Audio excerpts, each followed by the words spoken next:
Hello and welcome. I'm Dr. John Stone, the Executive Chairman of the IgG4ward Foundation.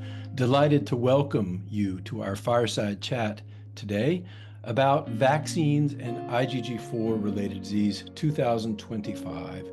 When we did this Fireside Chat last year, almost exactly a year ago, I don't think anybody imagined that we would be talking about measles today. And we will touch base on measles and quite a number of other updates. This is a field that is continually changing. So thank you for joining. I'm delighted to be joined today by Dr. Camille Kotton, my colleague at the Massachusetts General Hospital. Camille is in the Division of Infectious Diseases. I have worked with her for years now. I should say she has helped me for years now manage my patients, and she did a wonderful job on our Fireside Chat last year. So Camille, welcome. We're going to be pummeling you with questions shortly. So thank you so much for joining. Thank you. I'm going to start with our mission statement. The mission of the IgG4ward Foundation is to enhance the lives of people living with IgG4-related disease through education, awareness, and research, and to serve as a trusted source of truth about this disease. Moving on to a few announcements. I want to invite you all to join us for our second patient-facing Jamboree, which will be held September 12th and 13th in Atlanta. This is the Peach Jam. We held our first patient-facing Jamboree, the Jam, we called it, in November of 2024, so just about 9 months ago. And we are very excited about our second patient-facing Jamboree now. Here are some pictures from our first Jam. Dr. Molly Carruthers from Canada, a leading IgG4-related disease clinician, is on the right. And happy attendees. There were wonderful question and answer sessions. We had breakout sessions, and breakout sessions will be a major focus of this Jam. We'll have no fewer than 15 breakout sessions at the Peach Jam. So terrific opportunities to get to ask your questions in person to experts and to get to know, of course, lots of other people living with IgG4-related disease. And here is Dr. Arzu Khosrowshahi, professor of medicine at Emory, and she is our host for the Peach Jam, which will be held at a wonderful facility, the Emory Conference Center, which is right across the street from the Centers for Disease Control, which is located in Atlanta. Here is some other creative material created for the Peach Jam by our partners up there everywhere.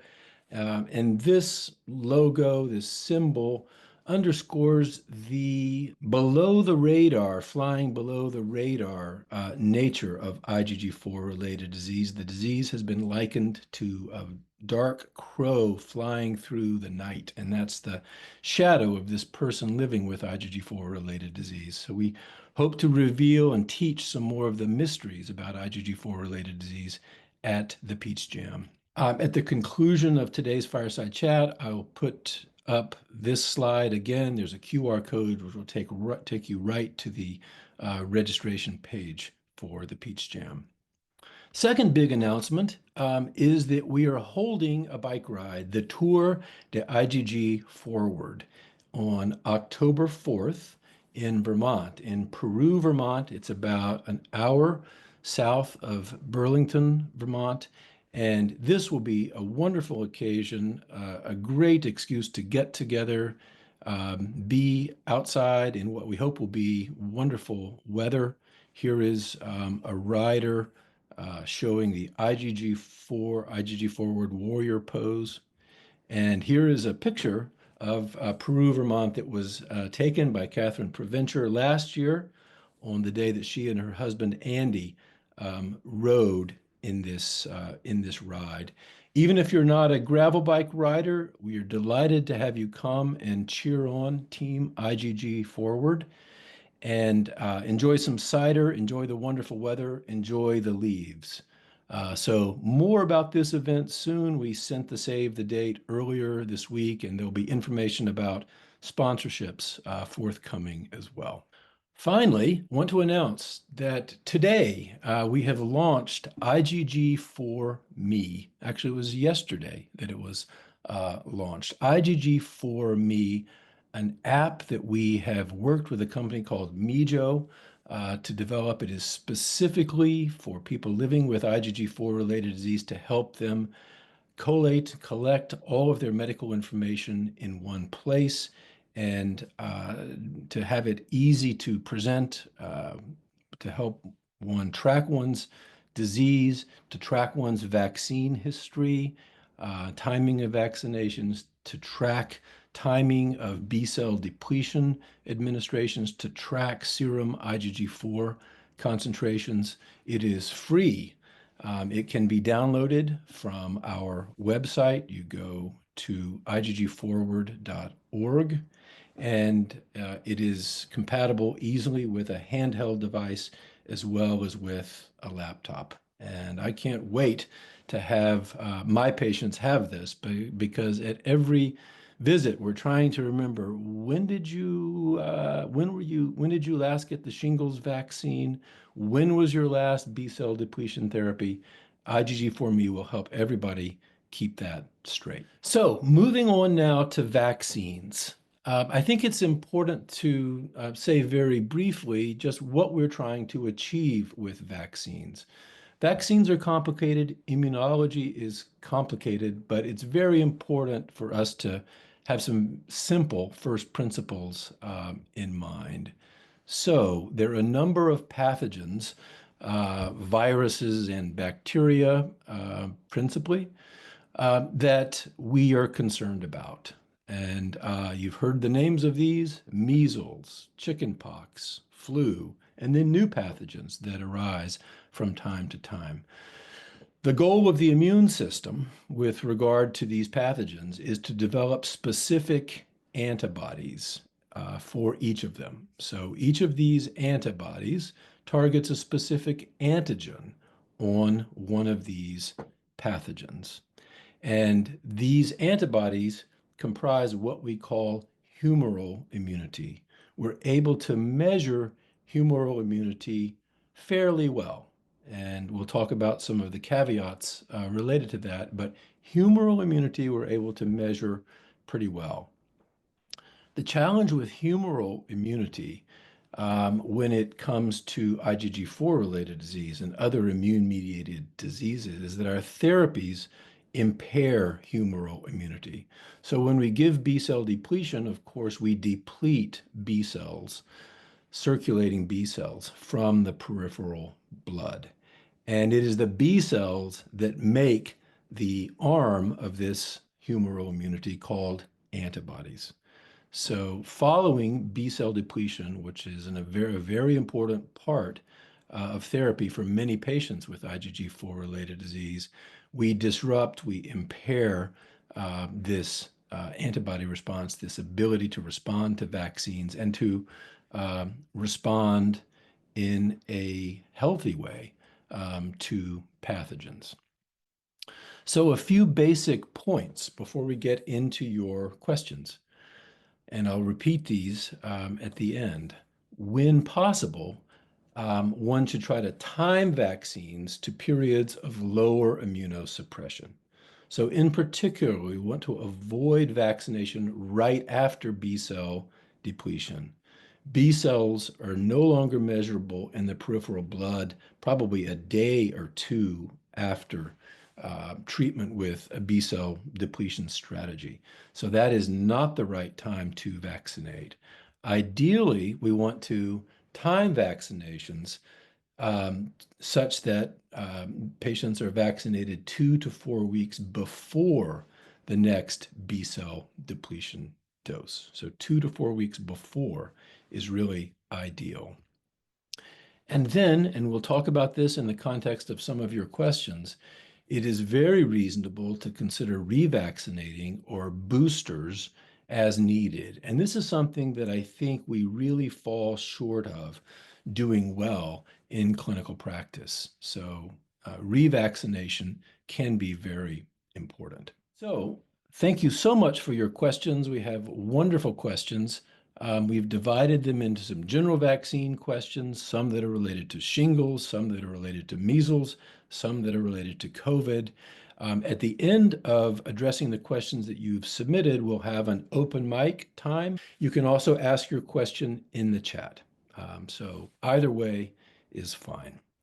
So the first general vaccine question, and I will now call in Camille to help, of course, for most of these. So for patients with incomplete or unknown vaccination histories, could the IgG4ward Foundation publish a list of recommended antibody tests to help assess or confirm immunity or vaccine response? And I know that Dr. Kotton's going to have a number of caveats, but let me mention this table which you have requested. So first of all, for signals of immunity, it doesn't guarantee immunity, but something that I do for many of my patients is I measure varicella IgG. Varicella zoster is the name of the virus that causes chickenpox. It causes shingles as well, and we'll talk about exactly what shingles is later on and how badly we want to avoid cases of shingles. But it is sometimes reasonable, and Camille will have some color to add to this to check a varicella IgG antibody test in the blood. Let me get through all of these signals of immunity and their appropriateness or not, and then I'll ask Dr. Kotton to comment. The second is with regard to measles, which of course we weren't talking about last year, but we are talking about this year because of the measles outbreak in Texas and Oklahoma and other states of the union. So measles IgG can be often a very helpful test, and I often test this in my patients. So these are two that I consider sometimes. There are a couple of others that you might hear raised, and they are of less value. One is for COVID-19, spike protein antibodies during the pandemic. Sometimes these were measured. Ultimately, now these are not recommended. And Camille can talk perhaps a little bit more about why that is the case, why we do not recommend testing spike protein antibodies. And then the fourth issue that I would mention is antibodies to strep pneumonia, a bacterium which is a very common cause of pneumonia.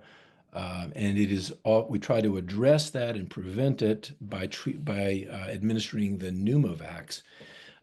This is a difficult test to administer. It's not difficult to draw the blood, but it is a test that is really reserved for the use of allergy and immunology colleagues. Sometimes if I refer a patient to allergy and immunology, I have a specific question for them about why the patient might be developing repeated bacterial infections. And this is a test that allergy and immunology colleagues might use, but it's not one that I use in routine practice. So for the ones that I do use fairly frequently, they are for varicella and measles. So varicella IgG and measles IgG. Camille, could I ask you to comment on that a little bit? I know it's more complicated than I've made it seem. Sure. Well, that's a great list for getting started. I will say, so it's good to say the ones that we don't need to check. So COVID-19, we don't know how to interpret the antibody status. We don't think it's clinically important, and we don't recommend sending that. And similarly, the pneumonia ones, as you nicely said. So I don't think we need to check either of those. And then if they are checked, and a lot of people just love checking stuff, it's hard to know what the recommendation would be if you find that there are, positive or negative results or whatever. When you send the last one, the pneumonia one, it's actually 23 different tests you get. And I usually find some are positive, some are negative, and it's really hard to figure it out. So, and I get a lot of those questions where I say, well, you probably shouldn't have sent it anyway because we don't really need it. So the first one, chickenpox. So I actually think that it is fine for older adults, sort of people in their late 30s and older. You can say, did you have chickenpox as a child? And many people remember their chickenpox. I was in kindergarten. I got to watch cartoons. I remember having chickenpox. So you don't need to check me. But I do find a lot of people are like, they're not sure, their parents are no longer alive, they don't have siblings to ask. And so, in that setting, for people who aren't sure, it's reasonable to check the antibody test because if it's negative, you might want to vaccinate them with this live viral vaccine before starting immunosuppression. Um, there is a caveat that if people receive chickenpox vaccine, which is sort of people in their 30s and younger, they may not have a positive antibody titer, but they may well be protected. So if people were vaccinated, it's not the best test. There's no other test to send, but just know that it's more likely to be false negative in people who are vaccinated. And then for measles, if someone comes in with their adult vaccine, with their childhood vaccine record, and they are able to show that they've had at least 2 doses of MMR vaccine or measles vaccine, we don't need to check serology, the antibody test here, because they are considered protected by CDC criteria. So, but I find many adults that I see don't bring their child immunization record to the office visit, of course. And so then in that setting, it is reasonable to check a measles IgG. And if it's negative, if they are not yet on drugs that suppress the immune system, and if you have at least a month before you have to start those medications, it's reasonable to consider giving them measles vaccine. But often we don't have that luxury of time. So if they are measles negative, you may just want to document that, and we may not have the capacity to give the vaccine. But if they were to be exposed to measles, we know that we should give them immunoglobulin treatment, which is a antibody treatment. So then I just talk with them like, oh, we don't have time, we don't have the capacity to give you this live virus vaccine. But if you are exposed to measles, please let us know and we'll set you up for preventative treatments, which need to be done optimally within 6 days of exposure, so ASAP. Also, if Okay. people have had clinical measles, they don't need to be checked. All So that's right. born So before. we have a couple of other questions that will allow us to go over this again. But let me ask you just a general question. For patients who have received B cell depletion therapy, and some patients with IgG4 related disease have been receiving intermittent B cell depletion therapy for many years. Do you see these titers go down to dangerously low levels sometimes? Well, yeah. So say you test someone before they start therapy and they are positive for, say, chickenpox, varicella, and measles, and then they get, say, 5 years of treatment. We often see the antibody titers go down over time and may go from detectable to undetectable. We don't really understand what that means. They may still have cellular immunity because you're not hitting the cellular immunity with the rituximab. So we don't fully understand that. We don't think that those are people that necessarily need to be boosted, but we do see a change in the test results. So sometimes you're right, that could explain why the test results may have gone from positive to negative or are negative. And I do see people who say, I had measles, I had chickenpox, but they test negative. That's a pretty rare scenario, but definitely with B cell therapies like rituximab, we do see that. And do you boost those patients? Would you be inclined to give those patients boosters?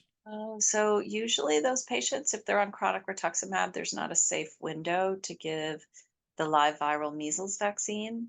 Right. Um, but they should get the shingles vaccine. So they're two different. This is often, I find this is confusing to clinicians. So there's the chickenpox vaccine, the varicella vaccine, which is 2 doses of chickenpox vaccine, usually given to children, but can be given to adults. And that's for primary prevention of chickenpox. So, my children never had chickenpox. They got 2 doses of chickenpox vaccine. They hopefully will never get chickenpox. Then there's the shingles vaccine, which helps prevent reactivation chickenpox. So there's a recommendation that everyone who's immune compromised, who's an adult, get 2 doses of the shingles vaccine, and that's to prevent reactivation chickenpox. So as I said, I had chickenpox as a child. I don't want to get shingles as an adult. And so I've had 2 doses of the shingles vaccine called Shingrix. That Shingrix vaccine is a recombinant protein. It is not a live virus. So it's safe for people who are immune compromised to get that. It is confusing about the difference in the vaccine, especially because one is live viral, the chickenpox vaccine, and the shingles vaccine is not live virus. One good thing for us to keep in mind as we move forward with this discussion is that patients with IgG4, we usually do have the luxury of time with regard to IgG4 related disease. We can delay their B cell depletion therapy. Patients really don't need to be treated. Most patients don't need to be treated every 6 months. It's quite variable, but many patients can go for much longer periods. So there are times if we can find a window to vaccinate or boost patients. They don't require continuous B cell depletion therapy typically. We'll come back to more of these points as we move through the questions.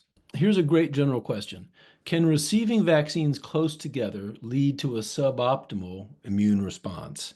Is it better to spread them out? So you've got to get the flu vaccine and the shingles vaccine. Is it better to spread them out, or can you get them all on the same day? So the CDC recommendations are that people can get this multiple vaccines on one day, and it doesn't really trigger a clinically different vaccine response if you get multiple vaccines in the same day versus if you spread them out.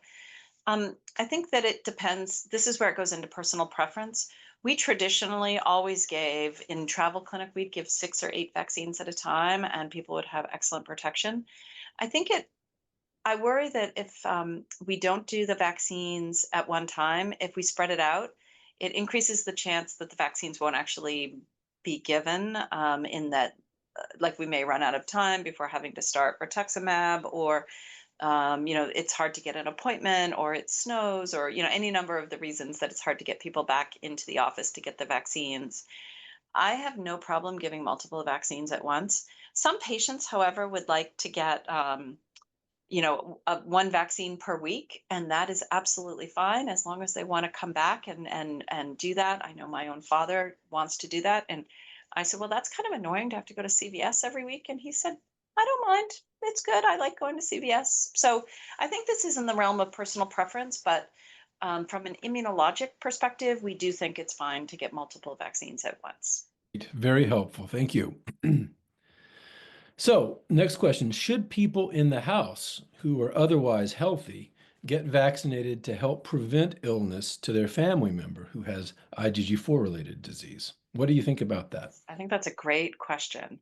So I truly believe that any vaccine preventable illness should be prevented.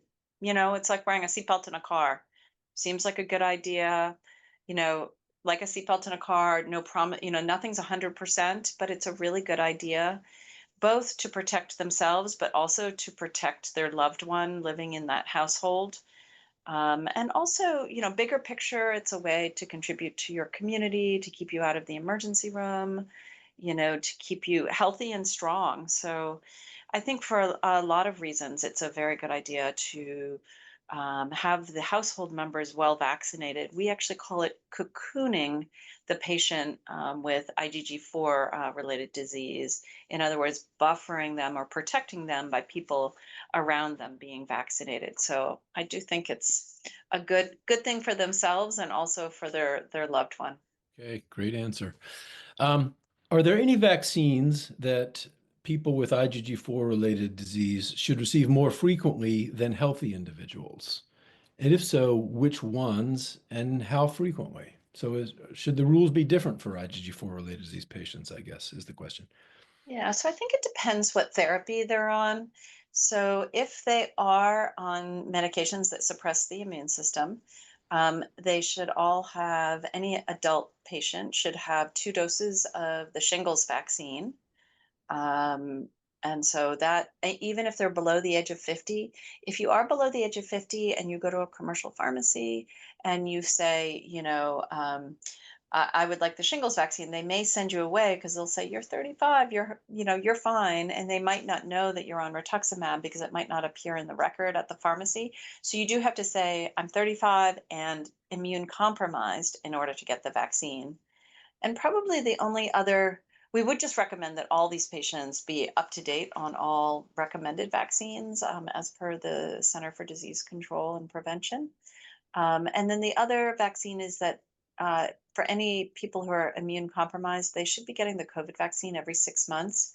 We know that protection is good for the first few months after getting the COVID-19 vaccine, but then after that, it really drifts down. So it is important to stay up to date by getting twice a year COVID-19 vaccines. That's a great point, and I think it's one that we miss a lot, the need to give patients a COVID booster, so to speak, every 6 months if they're continuously B cell depleted. Should my B cell counts, CD19/CD20, which are the markers on the surfaces of B cells, be checked before vaccination? Or should I just wait as long as possible after my most recent treatment and then vaccinate 2 to 4 weeks before the next dose? So is it useful to know that a patient has B cells, has a normal number of B cells, or at least some measurable B cells before vaccinating them? That's a good question. We help develop policy at the Center for Disease Control where um, best case scenario, almost all these patients are B cell depleted because they're supposed to be, and the anti CD20 drugs work very well. So really, I would just go with the bottom half here, where we do recommend that people get vaccines 2 to 4 weeks before the next dose of rituximab or other anti-CD20 therapy, because that's really optimal. I don't go checking B cells. I think it gives a false sense of security. We don't fully understand what that means, and it's can be laborious and cumbersome to do all this checking. I think just giving vaccines 2 to 4 weeks before the next dose of treatment is what is recommended. We often see very low B cell counts anyway, and so I don't think it's like, you know, all that much yield to go checking the B cell counts. And so that's why we made this recommendation as the rituximab and other anti-CD20 effects wear off, just to give vaccines then, and then go ahead and get the rituximab 2 to 4 weeks later. So there's so many potential caveats and things to think about with regard to what medication the patient's getting, when is the patient getting it, a lot of things to think about. So all of the answers to these, to some extent, have to be individualized to the patient's own circumstances. But it sounds like even if the patients don't have B cell counts, measurable B cells, you're inclined to go ahead and vaccinate them anyway, and then boost them again in the future. And I think we're talking about not live vaccines. So we're not talking about the measles vaccine, but for shingles vaccines, flu vaccines, et cetera, it sounds like you would go ahead and immunize them anyway. So the B cell count's really irrelevant. Yeah. Yeah. I mean, in a perfect world, we would somehow no longer have the impact of the B cell depletion with respect to vaccination. But I know as a treating physician, you actually like having that anti B cell effect. So it's sort of rock and a hard place. So we sort of meet in the middle. Yes. So we do recommend that all those vaccines be given just 2 to 4 weeks before the next dose of, when you're getting dosing every 3 to 6 months. It's amazing. Before the COVID pandemic, we gave rather little thought to vaccination, despite the fact that we use B cell depletion therapies all the time. And then COVID really made us awaken or reawaken to the importance of all this. So I spend an awful lot of my time now talking about vaccinations and the choreography of when to vaccinate, when to boost with regard to the timing of the next B cell depletion therapy. Sure. I think that was one of the silver linings that we all learned a lot and about vaccination and then optimizing timing. Well, we had to look hard for silver linings, but I guess, maybe that was one. So the next question, if IgG4 levels are normal, so this is specific for an IgG4 related disease patient, if IgG4 concentrations are normal or no more than 2 times the upper limit of normal, and the next rituximab infusion is due in September or October, so this is a real scenario, potentially before the new COVID vaccine becomes available, how long is it reasonable to delay the infusion in order to receive the updated vaccine? Let me take this one because this is something I encounter all the time and more now as we get closer to the release of vaccines in the fall. And the answer to this, I think, again, it has to be individualized. But with IgG4 related disease, it is a slow moving disease, almost always. So if patients' therapy is delayed for a week, they're not going to wind up in the ICU very sick. It is a slow moving disease. So we have time to stretch out the intervals between their therapies so that they can be reassuringly vaccinated. So in this particular scenario, assuming the patient has had elevated IgG4 concentrations before and that IgG4 is a good biomarker for the patient, and now the levels are normal or less than 2 times the upper limit of normal, I would say it is very reasonable to follow and not retreat and maybe repeat blood work a time or two before the vaccinations are available in the fall. And don't jump the gun too soon by being treated before getting vaccinated whenever possible. Does that seem reasonable, Camille? Yes, definitely. Definitely. Okay, good. Okay. Are there any differences between rituximab and inebilizumab? And this is really probably one for me more than for you. I'll ask you to comment as well regarding the optimal timing of vaccinations. Since INEB is given every 6 months, does this mean that B cells will not have time to reconstitute before routine vaccinations are due? In other words, what is the window for effective vaccinations? So, rituximab, as many of our listeners know, is an anti-CD20 monoclonal antibody that's been used for many years off-label to treat IgG4-related disease. It's now increasingly supplanted by inebilizumab or INEB, which is a humanized monoclonal antibody directed against CD19.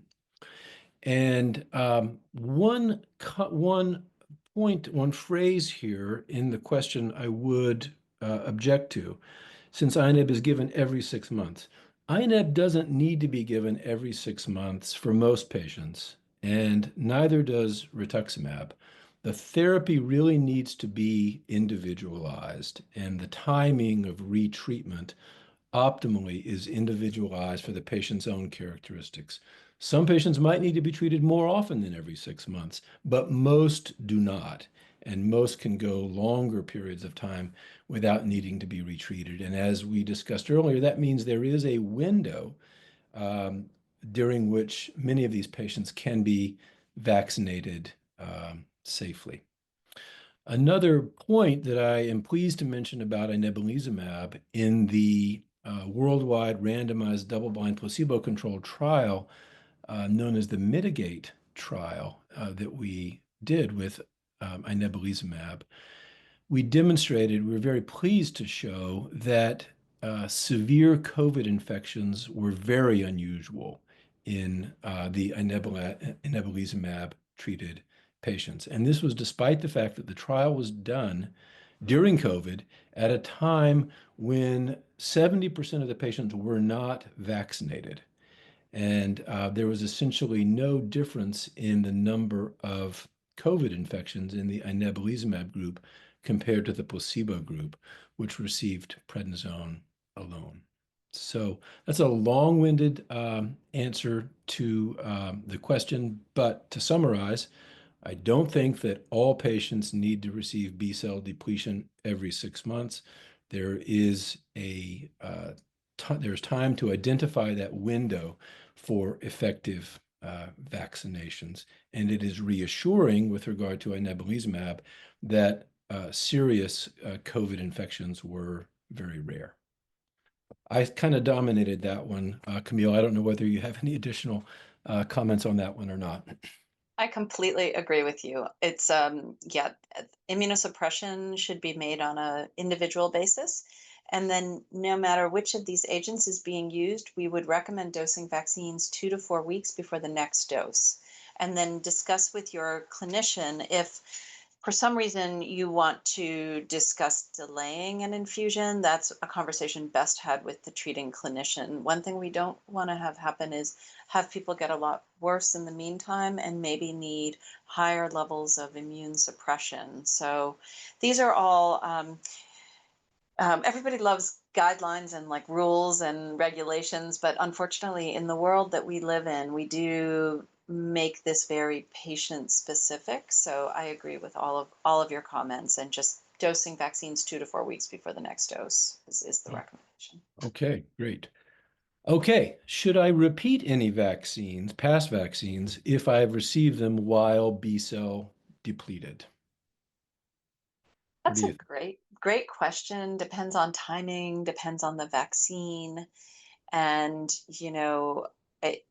this is not a well-studied question. I would love to be able to do this type of research. Unfortunately, funding for projects like this is actively being, defunded. Funding is being taken away by the current administration for what I think are important questions like this. Um, I think that it's important to talk to your clinician and consider revaccination. There are a couple of things that come to mind. You in general, there should be no harm from repeat vaccination. So we think that the benefit of repeat vaccination outweighs the risk. However, insurance companies may not be willing to pay for repeat vaccinations. It could be recommended by your clinician. You want it, your clinician wants it. All signs, seem to be thumbs up, but the insurance companies only need to pay for what is recommended by the Center for Disease Control Advisory Committee on Immunization Practice.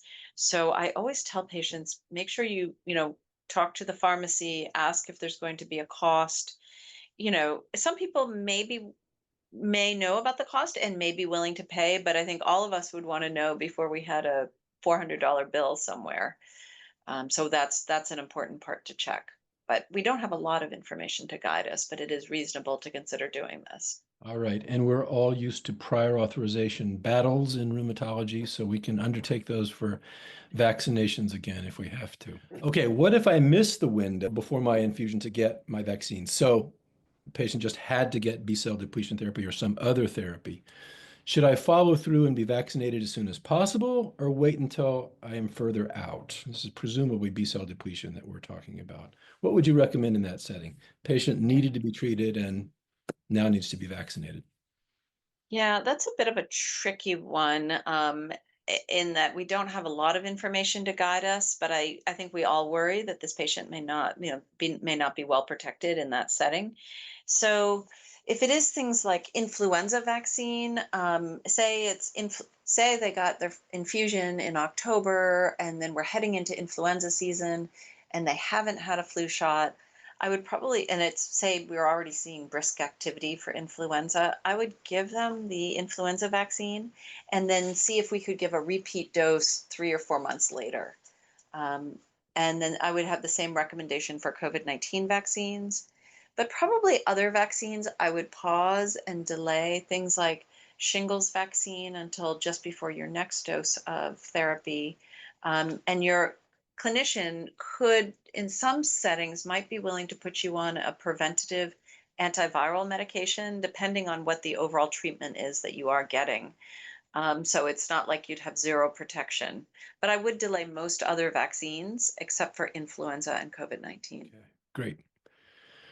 Okay, right after B cell depletion, you mentioned the concept of cellular immunity earlier, and that is as opposed to humoral immunity, which I mentioned earlier, the humoral immunity or the antibodies, the things made by B cells. Cellular immunity is a little bit more complicated to measure, but it refers to T cells and other non-B cell elements of the immune system. So right after B cell depletion, will I still make antibodies in response to vaccines, or is my response purely cellular? I think the answer to this is that one is very unlikely to make antibodies in response to a vaccine after B cell depletion, but that doesn't mean that the patient has no antibodies or has no immunity. And that immunity comes from this concept of cellular immunity as well. Is that a reasonable way of thinking about it? Yeah, definitely. I think that they can still have some response. It's just a reduced response. It's probably significantly reduced response, but not zero. And we're actually surprised at how some people do make antibodies even in that setting. But we know that it's overall reduced. So that's why we try to avoid it. So the concept again is go ahead and get vaccinated, even if there's not a whole lot of hope that you'll make a robust antibody response. There is still the cellular immunity, which you may hope to stimulate and benefit from. And then think about a booster Right. at some point in the future. So here's a nice bread and butter medicine question. For a patient on B cell depletion, what prophylactic measures should a patient take before dental procedures or any interventional surgical procedures? Specifically, do I need antibiotic prophylaxis or antiviral or fungal precautions in these settings? So let's just take dental visits, for example. Do patients on B cell depletion therapy need antibiotics before they have a dental procedure? It's such a good topic. You know, we used to recommend a lot more antibiotics with dental visits. And then the American College of Cardiology made recommendations that were much more narrow. And it's not many people that actually need antibiotics around dental procedures. We do see a lot of side effects from antibiotics. We see Clostridium difficile related diarrhea. We see antibiotic reactions. So we've actually really cut down on the population who needs them. And I don't know of any recommendations stating that people on B cell depletion need antibiotics for dental procedures unless they have another risk factor. You know, maybe they have some type of heart valve disease or some type of other situation such that they should, but most people do not need this, especially if their only major issue is B cell depletion. Agree 100%. As someone who got pancreatitis following antibiotic therapy, I try to avoid them unless I really need antibiotics. Okay, so just to summarize those points that we talked about at the beginning of these general questions, and then we'll move into some specific disease questions.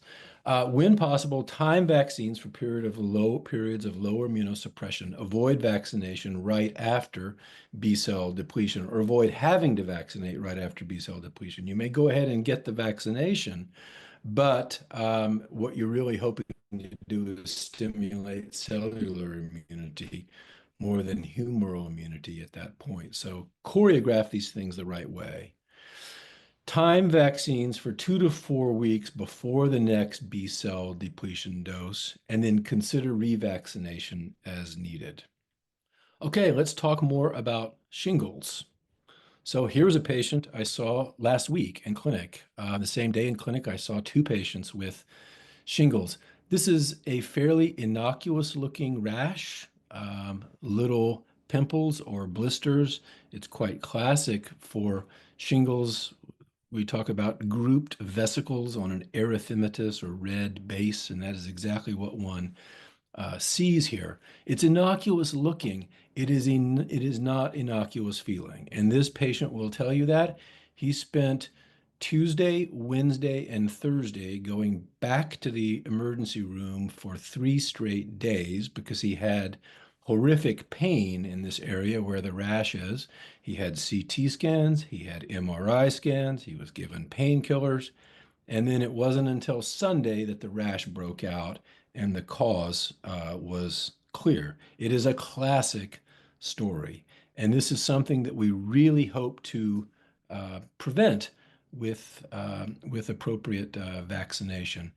The rash was also on his back, a little bit less prominent, but no less painful. So what's happening with shingles? Well, shingles is caused by the chickenpox virus, by the varicella zoster virus.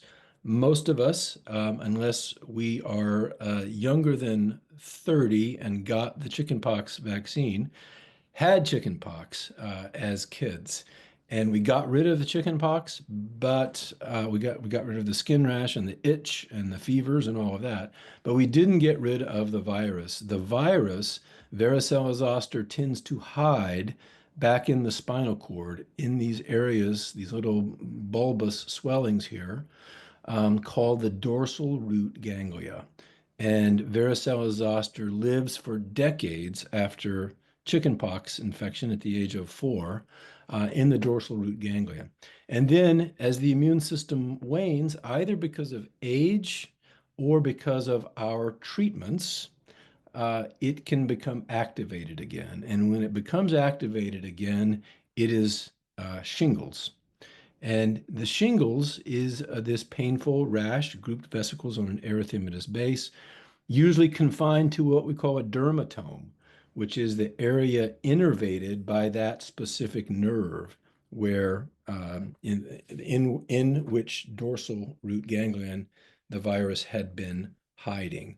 These nerves extend all around to the front, so the rash can occur on the front as well as the back.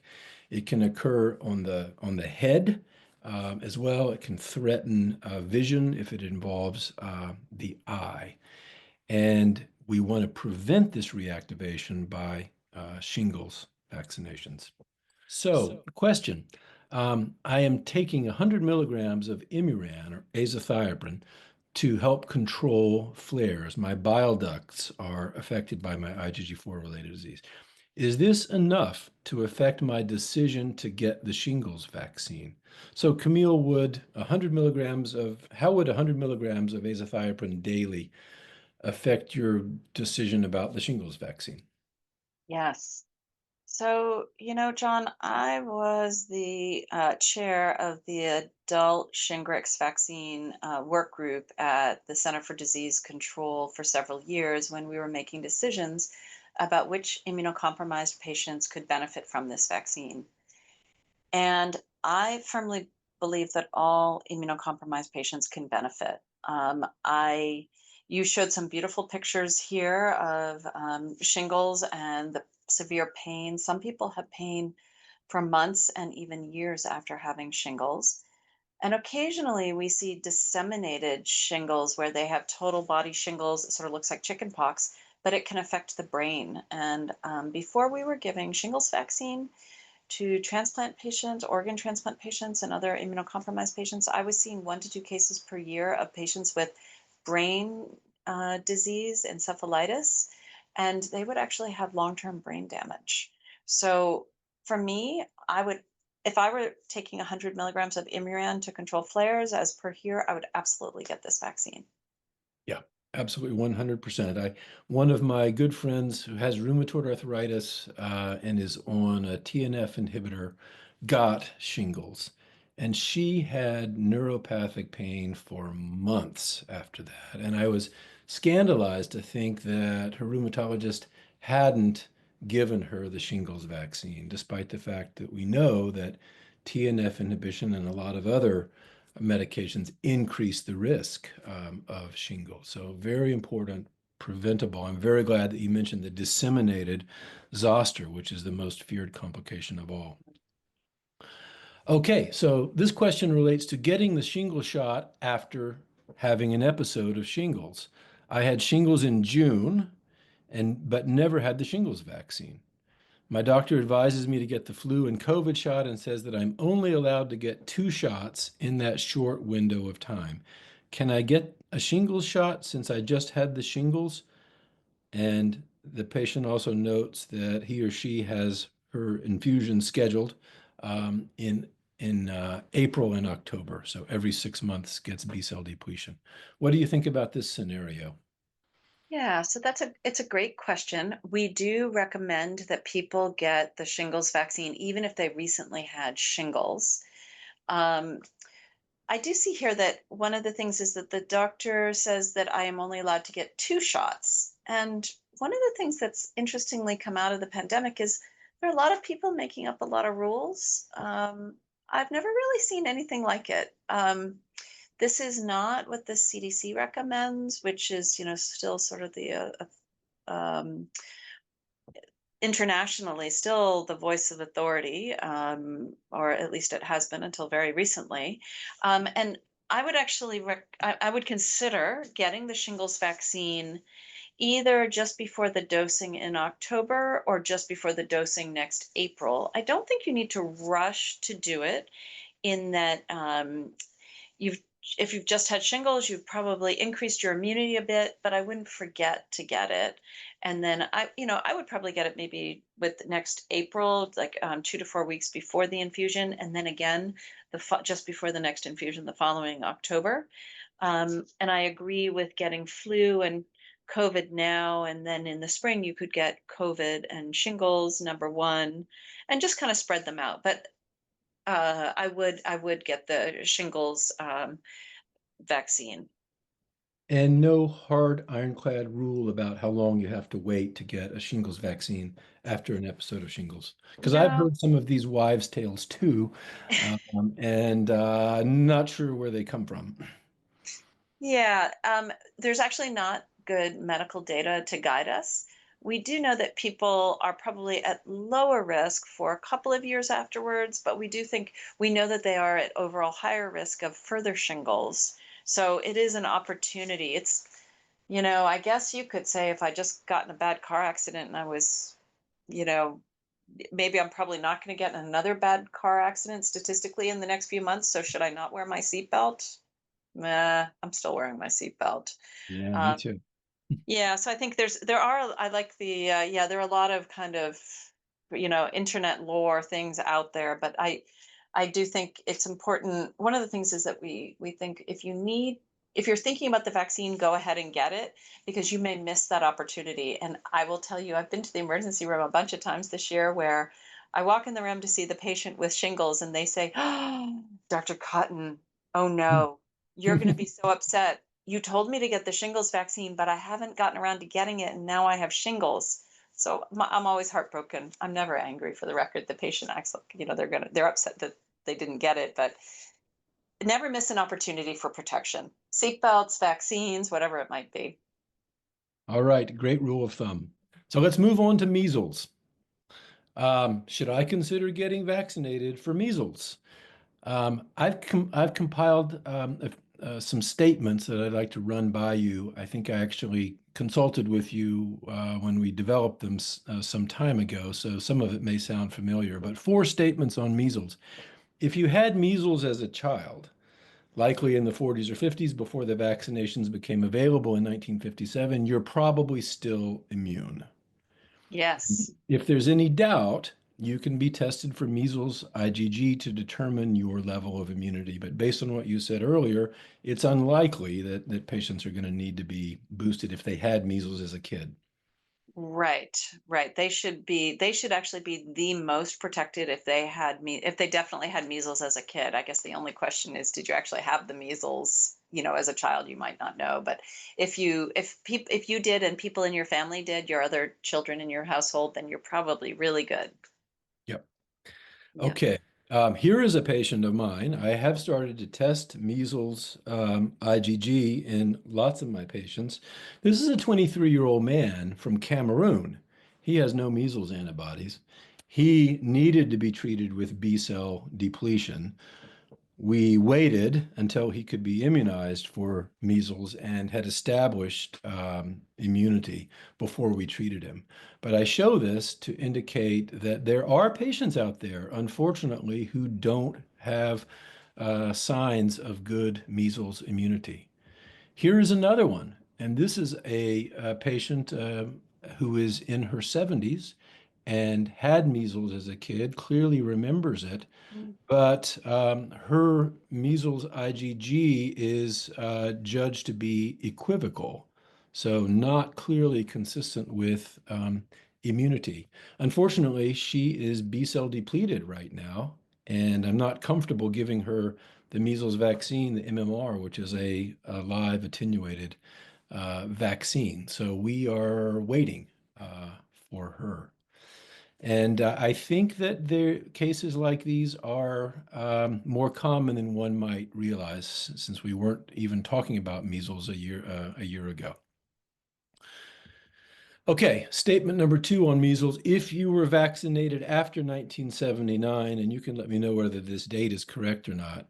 If you were vaccinated after 1979, you're probably still immune to the measles and no further action is needed. Is that right?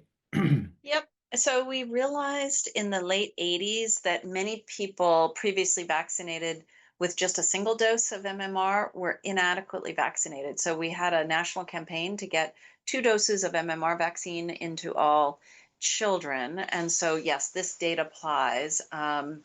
And yeah, in general, people born after that date are protected. The vulnerable people are the 1957 to the late 1970s.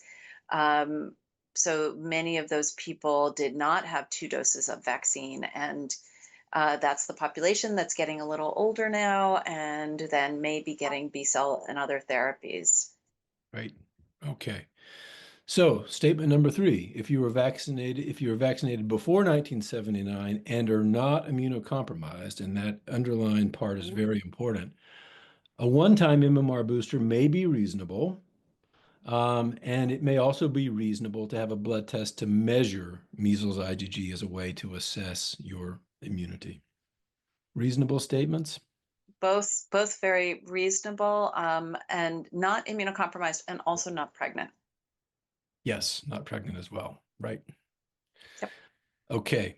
And the fourth statement is if you were vaccinated before 1979 and are immunocompromised, then get a test, measles IgG test, to assess your immunity. It would be very reassuring if you have a robust IgG response. It's important to know this because should you become exposed to measles, which is very infectious, it may be reasonable then to consider IVIG to reduce the risk of getting an active infection after exposure. Okay, let's move on to COVID. Number of questions about COVID. Is the upcoming fall vaccine, and you can let us know when that's going to be released, I hope, updated to target the most recent variants? As far as I know, it is, as far as I know. So the way it's vaccines are manufactured by industry, and we don't always have full information until the vaccines are actually, released. But that is our understanding. Okay. Is anyone working on a new version of Evusheld for 2025? Can you just remind people what Evusheld is? Yeah, so Evusheld was the paired monoclonal antibodies that we used several years ago before the COVID-19 virus became resistant to it. There is a monoclonal antibody that's out there on the market right now. It We haven't used it much. It takes a long time to have an infusion. There's a higher rate of allergic reactions, and insurance coverage was more spotty. And so I haven't heard that there's even a newer monoclonal antibody out there. Honestly, having reviewed this data, I actually think that getting the COVID-19 vaccine every 6 months is a better choice. It provides broader protection. And even for people on B cell therapies, in general, we think that that is a better choice, although you can certainly talk with your clinician. That's a great point, and I'm sure it was not known to most on the call. It certainly was not known to me. So again, encouraging patients on B-cell depletion to get vaccinated every 6 months, rather than worrying about whether or not someone's going to develop a monoclonal antibody against COVID.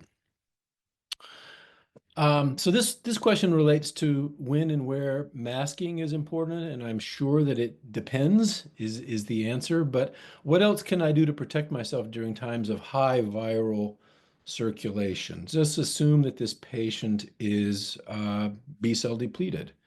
Should that patient still be wearing a mask? Yeah, so I do think that we learned so much during the pandemic about masking. And I personally am delighted that I'm getting fewer respiratory viral infections. I think, but I also think we overdid it a bit. So I see people, walking down the street. There are barely any other people on the street. They're outdoors. They're breathing fresh air, and I am not worried about viruses in that setting. Okay, so that I think is over the top, unless the person's about to enter a building, or it's just easier for them to wear a mask all the time so they don't forget. But I I would recommend that people really focus on wearing masks when they are in more crowded locations. If they're going to a concert, if they're going to a church or religious place, where they're in a crowded environment, or where people may be coming up and speaking kind of right into your face, breathing right into your face. For a while I was saying don't breathe other people's air, whatever that means. So, John, if you and I pass each other on the street and we're, at least several feet apart, that's fine. But if we stop and we talk, or maybe we're whispering in a conference room or something like that, that is a higher risk situation. Um, I think that when you ride an airplane, I ride on a plane, especially when boarding and deboarding the plane, we know that that's when carbon dioxide levels go up, and there's a higher risk of transmission and circulating viruses. So I pretty much always wear my mask for the first hour on a plane and near the end of the plane ride, but I don't necessarily wear it for the whole plane ride. I probably, if I were on B cell therapy, I probably would. Hmm. But Okay. I think it's reasonable to pick and choose where you're going to do it. And if you're meeting one friend, if you're going over to, say, friend's house for dinner, I think if everyone's well in general, you probably don't have to wear a mask. But if people are sick, maybe just stay away. But I think we did lose some ground socially wearing masks. So I think appropriate use of masks during high risk situations is probably a good idea. That is great, wise advice distilled from being asked that question a lot of times over the last 5 years. I know. So I appreciate the very practical advice. Okay, could mixing mRNA COVID-19 vaccines, such as getting the Moderna 1 year and Pfizer the next, generate a more robust not autoimmunity, immunity? Yeah, that's a great question. We actually thought that that was going to be where the money was, but we did some research, and that was led by people from National Institutes of Health, and it actually didn't show more robust immunity, and it didn't show a benefit. So honestly, I think you could do whatever you'd like to do. Some people are convinced that they want all their vaccines to match Pfizer, Pfizer, Pfizer, or Moderna, Moderna, whatever. And so other people want to. I was also a mix and match. I don't know, maybe it says something about the personality, but there's not data that it's more robust immunity. There's also, in addition to these mRNA vaccines, there's also the Novavax vaccine, which is a more traditional vaccine platform. And I don't think we have data showing mixing mRNA with Novavax engenders better or different immunity, but I will admit that I've had at least one of each of all of those. But there's not really a recommendation one way or another. I think the most important thing is if there is a vaccine available, if you're looking at a Pfizer vaccine at the pharmacy, unless you have a really good backup plan, don't wait to get another vaccine, because I have heard that where people are sort of waiting and then they can't find the vaccine and then they end up not vaccinated. Better to have any vaccine in the arm than waiting for another vaccine. Agreed. Agreed. Okay. Will there be a non-mRNA vaccine available in 2025? Okay, we are in a volatile situation. As far as I know, there will be a Novavax vaccine available for the upcoming season, but I don't have further information beyond that. But it is believed that that will be available. Okay. Yeah. It's hard to predict anything more than a few months max into the future on a lot of these issues. Um, since repeated vaccinations with mRNA COVID vaccines have been shown to increase dramatically IgG4 concentrations, would it be recommended, and this is probably a question more for me than for you, would it be recommended that those of us with IgG4 related disease receive only the non-mRNA COVID vaccine, Novavax? And I think the answer to this really is pretty clearly no. Patients with IgG4 related disease should receive COVID vaccines, and they can receive any of the COVID vaccines. It doesn't really matter because any of these vaccines would likely increase IgG4 concentrations.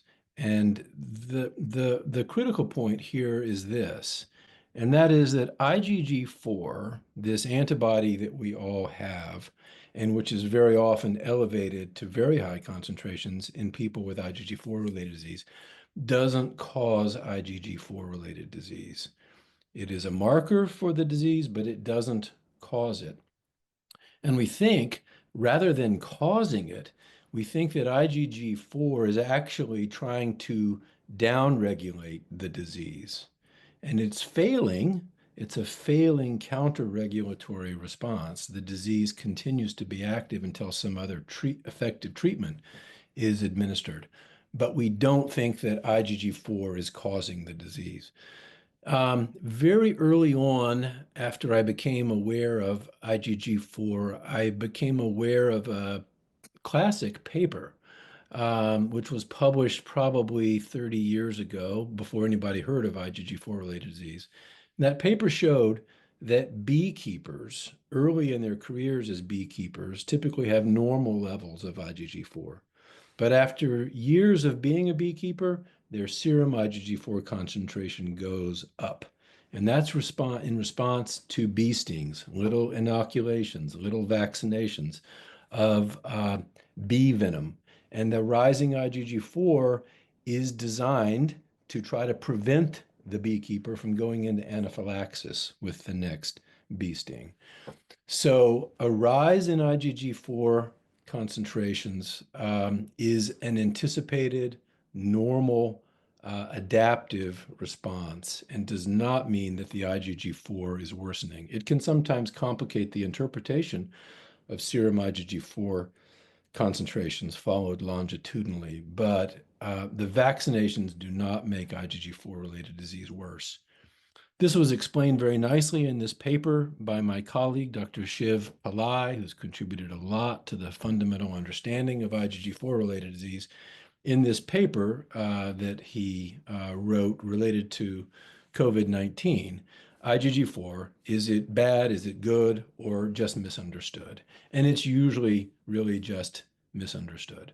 So patients with IgG4 related disease should get COVID vaccines, and they should many times get them every 6 months, and it doesn't matter which one. Do you have anything to add to that, Camille? I do not. Okay, great. So I think we are ready now for our open mic. Perhaps Catherine can read a question or two if we have them.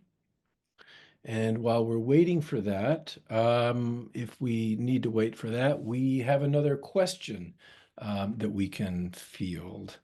Catherine, do we have any questions through the chat? We did get some questions that came through, but you both did a wonderful job, I believe, answering them. Just somebody would like you to summarize how often they should get they've been listening, they heard your answers, but how often they should get the shingles vaccine, the COVID-19 vaccine. So if you could just quickly again summarize COVID, flu, and shingles, how often they should receive it. Okay, let's take those. Okay, let's take those one by one, COVID, flu, and shingles. And maybe the answer is the same for all of them, but let's assume, Camille, that this is a patient who is B cell depleted now. The classic scenario would be a patient who gets B cell depleted, has an excellent response, and then may not need to be retreated for another year or more. How Yeah. often should that patient get the shingles, COVID, flu shots? So shingles vaccine is 2 doses, and then people are considered done. There's no recommendation to get additional doses of shingles vaccine. Usually the vaccines are given 2 to 6 months apart. They can be accelerated so that they're given just 1 month apart if you're trying to do it before starting immunosuppression. I was involved in that policy because I said sometimes we just really want to get it done. And the CDC said, okay, for that situation, we'll let you go down from 2 months down to 1 month interval. Good But to so know. That's great to know. That comes at that will be immensely useful to me. That's do you great. like that one? I thought Yeah, I that's do. what I wanted. And I changed Yes. national policy because I thought, wow, we really need that one. So we do that a lot actually, where we get 2 doses in and then wait another 2 to 4 weeks and then go ahead and start immunosuppression. But that way you can get those in when they're still more likely to be effective. So 2 doses of shingles vaccine, influenza vaccine every fall. And actually, a really good topic to bring up is timing. So I just saw somebody that said, oh, I just got my flu shot. And I was kind of shocked that they'd had it in early August. You don't want to be the first. You actually want to be doing flu vaccine probably in late October or November. Traditionally, we don't see influenza until the end of the year, kind of around the holidays and whatnot. So don't rush out and get the flu vaccine because you really want maximal protection from the end of December through like March and April.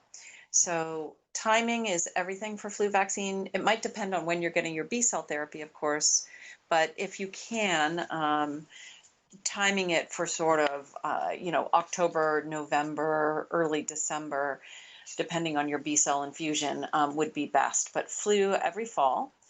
RSV vaccine is so far just a one-time vaccine. There's a small nuance where it is recommended for everyone. It had been recommended for everyone 60 and over who is immunocompromised, but just at the end of June, they actually made a recommendation that it's for everyone 50 and over. Now, there can be a gap of a year or longer before insurance decides to cover it. So if you're in your 50s and trying to get RSV vaccine, it's possible that when you go to the pharmacy, they'll say you're not covered yet. I will tell you, sometimes the pharmacist isn't up to date. So please, you can look at the CDC website and it is 50 and over if you're immunocompromised, and you can show them the CDC website and that it's recommended. The pharmacist sometimes isn't up to date, but also most importantly, your insurance company by federal policy doesn't have to cover for that first year. So that 50 to 60 group is still kind of up in the air, but nonetheless, it is RSV so far is a one-time vaccine. Shingles 2 times, flu every fall, and then COVID-19 vaccine every 6 months if you are immunocompromised. And I actually put that into the answer along with the adult vaccine recommendation schedule, which is kind of the Bible, the vaccine Bible that we all use in the vaccine world. So Great. that's I'll the ask you to share that with me, Camille, because it may be a nice thing for us to post on our website. We talked about RSV last year, and I guess I'm not surprised that the recommendation is now to offer it to people 50 or over. Last year, I think it was 65 or over. For people, that's for someone who doesn't have IgG4 related disease, who's not on B cell depletion or other therapies. Would you recommend someone who is on a B cell depletion therapy get the RSV vaccine, even if they're younger than 50? Well, so it's not yet recommended by the CDC and probably not covered by insurance. So it can be $300 to $400 out of pocket. So I'm always very cautious about that. One of the vaccines is approved by the FDA for that age group, but not yet recommended by the CDC. I think it's unlikely that a recommendation is going to happen in the near future due to a lot of the changes from the administration at the CDC. In fact, I've been talking about that recently with them.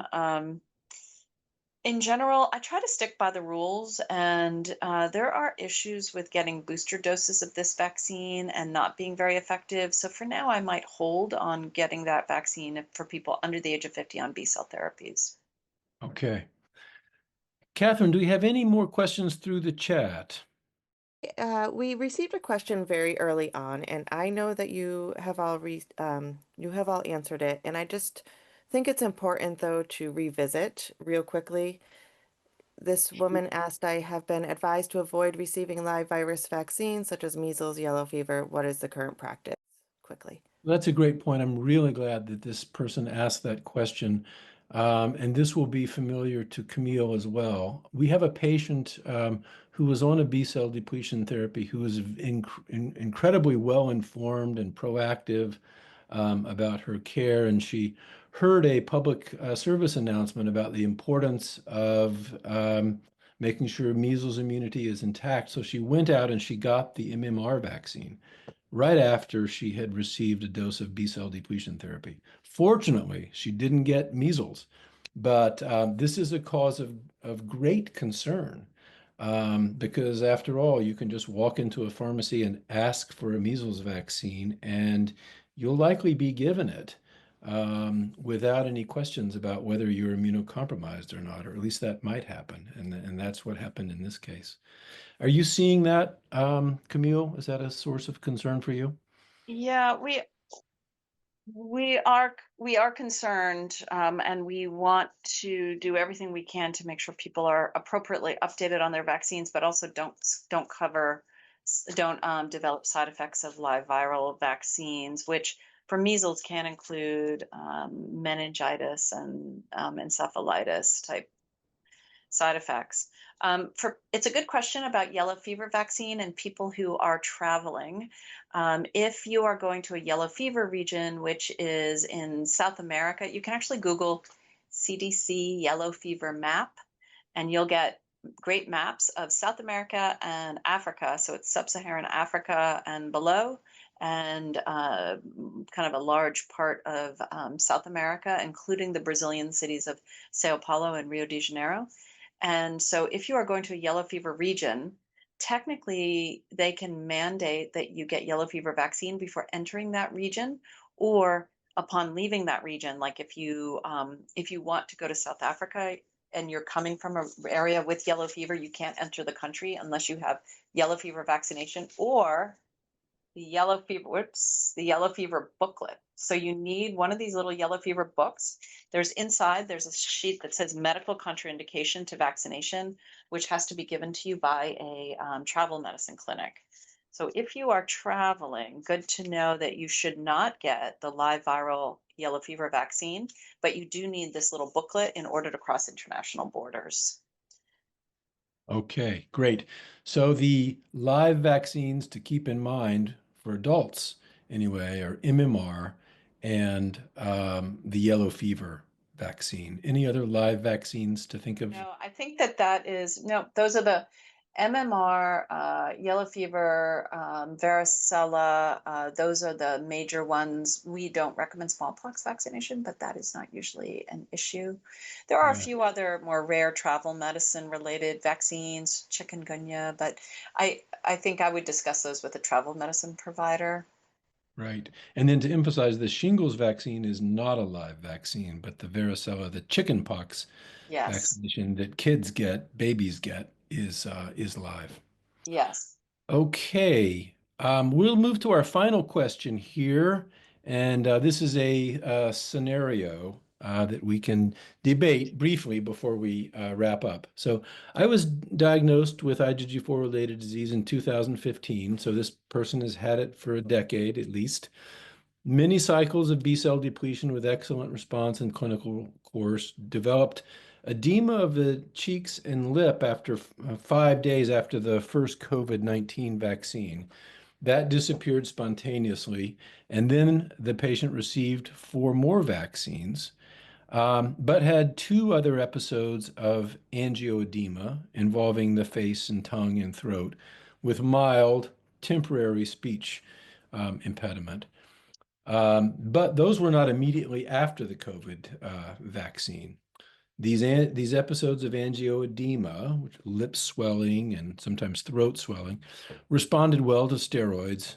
Currently taking cetirizine, an antihistamine, twice a day, and famotidine, another antihistamine, for about 2 years with no further angioedema. So here's the question. I haven't taken any COVID vaccines for 2 years, fearing further angioedema. Please advise if further COVID vaccinations can be done.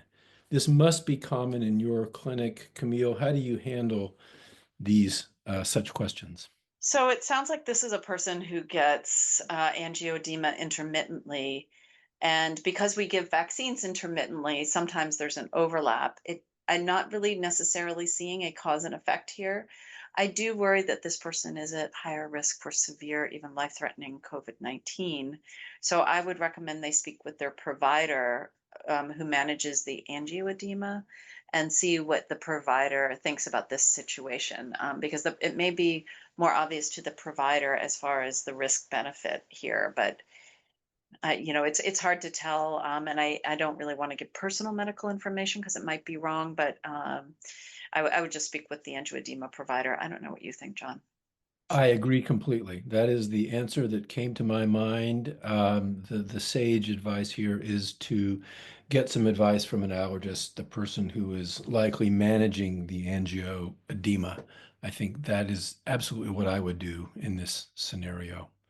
So Camille, I think that is our last question. I want to thank you very much for your wonderful answers.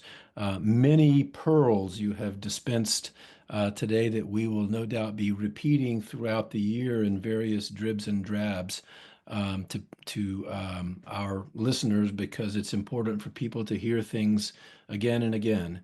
And no doubt we'll ask you back next year as well. And I hope we're not talking about some new pathogen or some resurrection of an old pathogen, but maybe just refining these questions, because somehow I think these pathogens are not going to go away. It would just be nice not to find any new ones, but the questions and maybe the answers will change.